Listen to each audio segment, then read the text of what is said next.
자, 당신이 나무를 더 사랑하는 까닭이라고 하는 수필입니다. 소강리 소나무 숲이라는 부제를 갖고 있고요. 신용보기에 쓴 수필인데 이제 전에도 얘기했지만 수필의 가장 중요한 건 사실성이죠.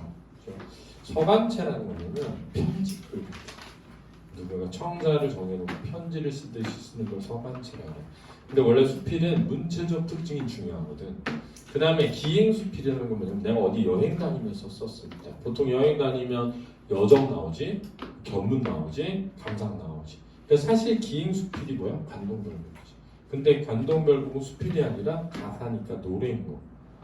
그치? 그래서 기행가사라고. 그치? 그래서 소강리 소나무 숲하고 관동별곡하고 기행이라는 면에서는 유사성이 있는 거야. 그렇지? 오늘은 당신이 가르쳐준 태백산맥 속의 소강리 소나무 숲에서 이 엽서를 띄웁니다. 그래서 엽서를 쓰는 형식을 취했어요. 그러면 어떻게 되냐면 독자가 좀 더 친근함을 느껴. 맞지? 내가 당신이라고 느끼는 거야. 왜냐면 당신에게 엽서를 띄운다는데 내가 읽고 있잖아. 그지? 또 이 친근함을 유지하는 데 있어서 띄웁니다 라고 하는 경어체 사용도 더 그렇다. 아침 햇살에 빛나는 소나무 숲에 들어서니, 자, 시간적 배경이 들어가고 공간적 배경은 그 위에 소강리 소나무 숲이라는 게 나와 있고, 당신이 사람보다 나를 더 사랑하는 까닭을 알 것 같습니다. 그 이유는 이제 내가 보고 느낀 점 때문이죠. 내가 소나무 숲에서 나무가 너무 좋아. 그러니까 당신이 사람보다 나무를 좋아하는 이유를 알겠다. 알게 된 거지. 200년, 300년, 더는 500년의 풍상을 겪은 소나무들이 골짜기에 가득합니다. 풍상은 바람과 설이죠. 보통 이제 풍상은 시련을 나타낼 때 쓰는 표현이에요. 그렇죠? 시련을 나타낼 때. 그 긴 세월 온전히 바위 위에서 버텨온 것에 이르러서는 차라리 경이었습니다. 경이로웠다 이런 거죠. 근데 이제 뭐냐면 흙을 두고 흙에서 자라는 소나무면 그나마 이해하겠는데 바위 위에서 자란 소나무 있는 거야. 야, 네 바위에서 뭘 어떻게 얻어가지고 어떻게 자랐지? 너무 경이로운데? 느꼈다는 거지. 바쁘게 뛰어다니는 우리들과는 달리 오직 신바람 켤레의 토지에 서서 이처럼 몰아갈 수 있다는 것이 충격이고 경이었습니다. 잘 봐. 보통 나무는 흙에 뿌리를 받고 흙에서 자양분을 얻잖아요. 근데 바위 위에 있는 소나무는 정말 작은 흙을 바탕으로 한 거 아니겠니? 그지? 대부분 그냥 돌이니까. 그러니까 정말 작은 바탕으로도 이렇게 큰 걸 이룰 수 있는 거지. 그지? 우리는 일단 봐봐. 먹어 치우는 것만 해도 엄청 많잖아. 아침 먹고 점심 먹고 저녁 먹고 집에 가서 치킨 먹고 뭐 자기 전에 콜라 먹고 뭐 하잖아. 아이스크림 하나 먹고 이렇게 막 엄청 먹어 치우는데, 야, 나무는 이 좁은 바위의 틈에 아주 작은 양분으로 이렇게 큰 것을 만들었다는 것에 놀라움을 느끼는 거죠. 그래서 우리들과 달리니까 대비대조되어 있지. 인간과 자연을 대비대조하고 있다. 생각하면 소나무보다 훨씬 더 많은 것을 소비하면서도 무엇 하나 변변히 이루어내지 못하고 있는 나에게 소강리 솔숲은 마치 회초리를 들고 기다리는 엄한 스승 같았습니다. 그래서 지규적 표현을 쓰고 있고 깨달음을 느꼈다는 거죠. 반성하게 되었어. 그렇죠. 반성하게 되었어. 어젯밤 별 한 개 쳐다볼 때마다 100원씩 내라던 당신의 말이 생각납니다. 이런 걸 상호작용이라고 해. 독자와 상호작용을 하며 글을 쓴다. 어젯밤 별 한 개 쳐다볼 때마다 100원씩 내라던 당신의 말이 생각납니다. 오늘은 소나무 한 그루 만져볼 때마다 돈을 내야겠지요? 자, 왜? 그만큼의 고마움, 그만큼의 놀라움, 그만큼의 깨달음을 주는 거라는 거야. 그렇지? 사실 서울에서 그보다 못한 것을 그보다 비싼 값을 치르며 살아가고 있다는 생각이 듭니다. 성찰적이고 사색적이죠. 그죠? 언젠가 경복궁 보관 공사 현장에 가본 적이 있습니다. 그래서 회상하고 있죠. 지난날을 일제가 파괴하고 변형을 시킨 조선 전궁의 기본 궁제를 되찾는 일은 당연하다고 생각하였습니다. 그래서 그때는 그렇지 해야지 이렇게 생각한 거야. 그렇지? 경복궁 복원공사 때 일제가 막 변형시켜 놓은 것을 원래대로 돌려놓는다는 거야. 그래야지 민족의 정기가 있는데 이렇게 생각했단 말이야. 그러나 막상 오늘 이곳 소강리 소나무 숲에 와서 그런 생각을 반성하게 됩니다. 그래서 이제 지난날의 생각이 변화되었음을 드러내고 있는 거야. 그렇지? 경복궁의 복원에 소요되는 나무가 원목으로 200만 재, 11톤 토로 500대라는 엄청난 양이라고 합니다. 그러니까는 이 소나무들이 다 베어져서 그렇게 만들어졌겠구나라고 생각하니까 이런 가치를 함부로 훼손하는 인간에 대한 비판적 인식이 드러나는 거야. 소나무가 없어져 가고 있는 지금에 와서도 기어이 소나무로 복원한다는 것이 무리한 고집이라고 생각이 듭니다. 수많은 소나무들이 베어져 눕혀진 광경이라니 감히 상상할 수가 없습니다. 그래서 소나무에 대한 어떤 애정, 그렇지? 사랑 이런 게 드러나고 있죠. 그렇죠? 선생님 오늘 뭐지? 밥 먹을 시간이 없어가지고 배달시켜서 먹었는데 배달하는 집에서 나무젓가락 넣어줬는데 거기 그 소드 젓가락이 누워 있어요. 이렇게 써있는데, 젓가락이 누워 있습니다라는가? 아무튼 써 있었는데 여기 굉장히 소나무가 누워 있다 그러니까 저도 오늘 어쨌든 그 나무 맞겠지? 나무 아무튼 저도 썼는데 죄송하게 생각합니다. 자, 그것은 이를테면 고난에 찬 몇백만 년의 세월을 잘라내는 것과 마찬가지입니다. 자, 여기에서 이제 작가의 개성적 사고가 드러난 거야. 개성적 사고. 뭐냐면 소나무 한 그루가 베어져 있는 건 그 소나무가 200년 동안 견뎌온 삶이 넘어져 있는 거라는 거지. 그러면 소나무 10그루면 2000년이잖아. 소나무 100그루가 거의 2만 년이지. 그지? 그러니까 소나무는 몇백만 년의 세월이 잘라진 거라는 거지. 그러니까는 소나무 하나가 가지고 있는 어떤 정신적 가치, 그러니까 소나무라는 물질적 가치만으로 보지 않고 그 소나무에 담겨있는 역사적 가치, 시간적 가치, 정신적 가치를 고려하는 표현이야. 따라서 이거는 인간의 무자비하고 무리한 소비 행태에 대한 비판이지. 우리가 생각 없이 잘라내고 있는 것이 어찌 소나무만이겠습니까?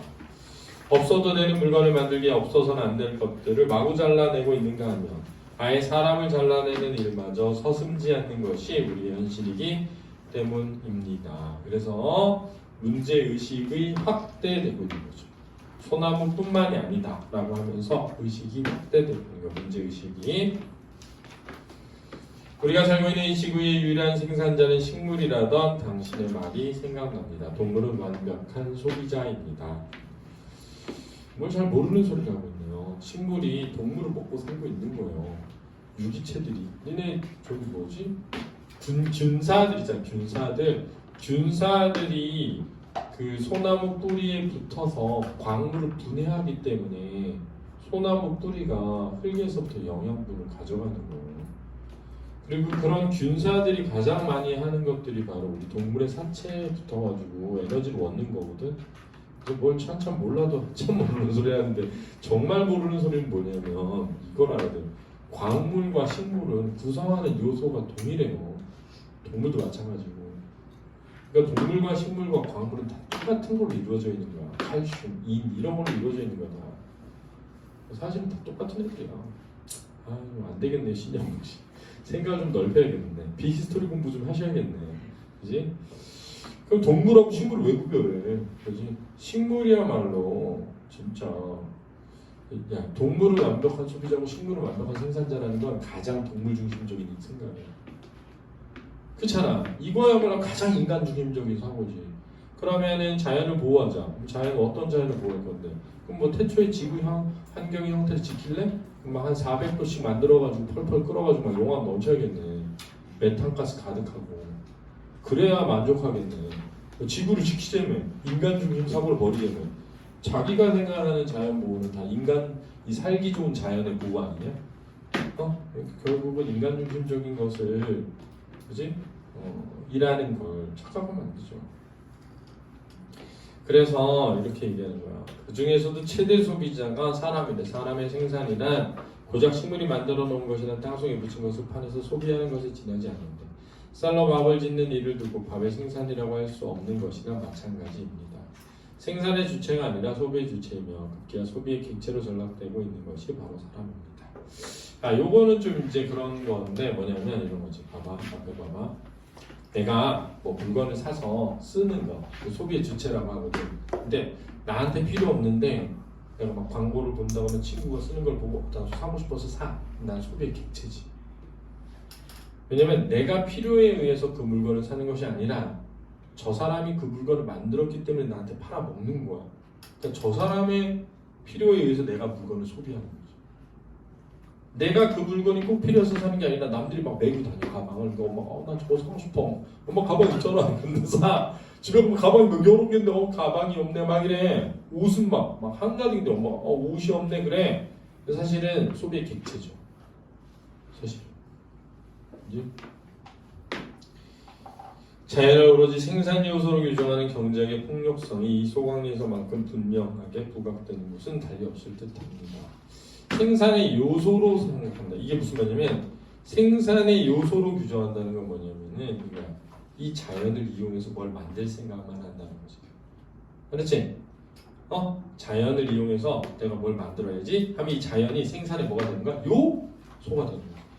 이 생산의 요소인 자연과 자본과 노동을 합쳐서 생산물을 만든다. 이렇게 생각하면 하는 거죠. 산판 일을 하는 사람들이 그러네요. 산에서 나무 잘 베어내는데 큰 나무를 베어낸 그루터기에 올라서지 않는 것이 불문율이라고 합니다. 잘린 부분에서 올라오는 나무의 노기가 사람을 해치기 때문입니다. 어찌 화나는 것이 소나무뿐이겠습니까? 온 산천의 아우성이 들리는 듯합니다. 당신의 말처럼 소나무는 우리의 삶과 가장 가까운 자리에서 우리와 함께 풍상을 겪어온 혈육 같은 나무입니다. 사람이 태어나면 금줄에 솔가지를 꽂아 부정을 물리치고 사람이 죽으면 소나무 관에 누워 솔밭에 묻히는 것이 우리의 일생이라 하였습니다. 그러니까 우리의 혈육 같은 나무죠. 우리의 일생에 함께 해온 나무라는 뜻이죠. 일생에 늘 가까이에서 함께하는 나무라는 뜻이요. 그리고 그 무더운 속에 하늘을 달래주는 것이 바로 은은한 솔바람입니다. 솔바람뿐 아니라 솔빛, 솔의 향, 어느 하나 우리 정서에 깊숙이 들어와 있지 않은 것이 없습니다. 더구나 소나무는 고절의 상징으로 높은 절개, 우리의 정신을 지탱하는 기둥이 되고 있습니다. 그래서 소나무, 그러면은 사철나무니까 겨울이라는 시련에도 지조를 굽히지 않는다. 이렇게 하죠. 금강송의 고든 동치뿐 아니라 암석지, 굽고 뒤틀린 나무에서도 우리는 고든 지조를 읽어낼 줄을 압니다. 그러니까 뒤틀려 있어도 고든 지조를 읽어낸다는 거야. 맞지?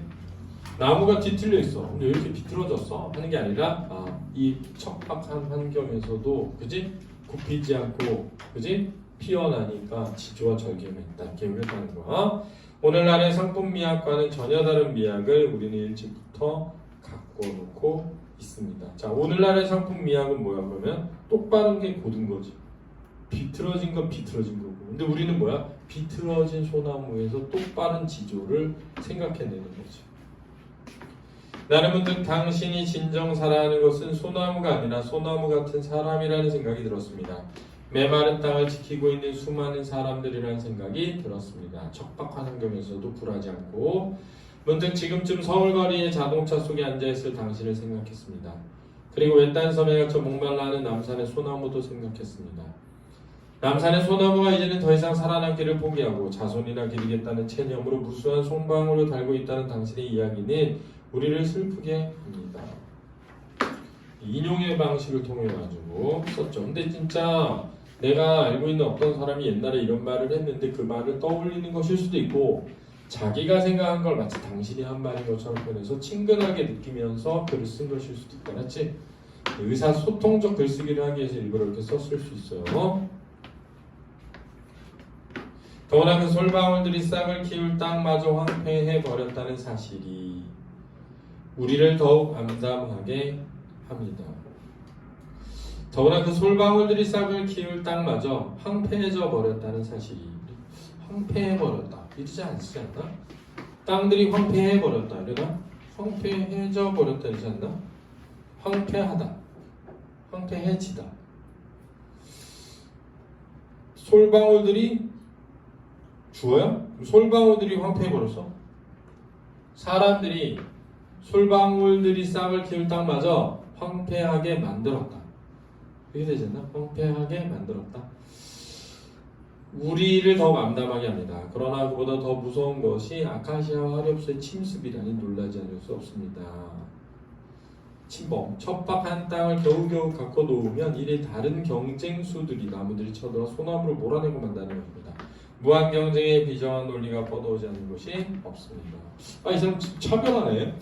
진짜 읽을수록 기분 나쁘네. 아니 아카시아 나무는 살면 안 되는 거야? 너무하네요. 아카시아 나무도 살리는 거지. 나는 마치 꾸중 듣고 집 나온 아이처럼 산을 나왔습니다. 왜 누구에게? 소나무 숲의 소나무들에게. 솔방울 한 개를 주워들고 내려오며 생각했죠. 거인에게 잡아먹힌 소년이 솔방울을 손에 쥐고 있었기 때문에 다시 소생했다는 신화를 생각하였습니다. 당신 나무를 사랑한다면 솔방울도 사랑해야 합니다. 무수한 솔방울들의 끈질긴 저력을 신뢰해야 합니다. 믿어야 된대. 언젠가 불꽃으로 써드렸던 글귀를 엽서 끝에 적습니다. 처음으로 쇠가 만들어졌을 때 세상의 모든 나무가 두려움에 떨었다. 그러나 어느 생각 깊은 나무가 말했다. 두려워할 것은 없다. 우리가 자루가 되어주지 않는 한 쇠는 결코 우리를 해칠 수 없는 법이니까 했대요. 즉 우리가 어떻게 그것을 대하느냐에 따라 대상은 우리에게 좋을 수도 있고 나쁠 수도 있다. 따라서 우리가 자연을 대하는 거나 문명을 대할 때 어떠한 방식으로 자연과 문명을 대하느냐에 따라 달라질 수 있다라는 생각을 드러낸 그런 작품이 되겠습니다. 이해됐죠? 자, 그럼 문제 풀어보시기 바랍니다.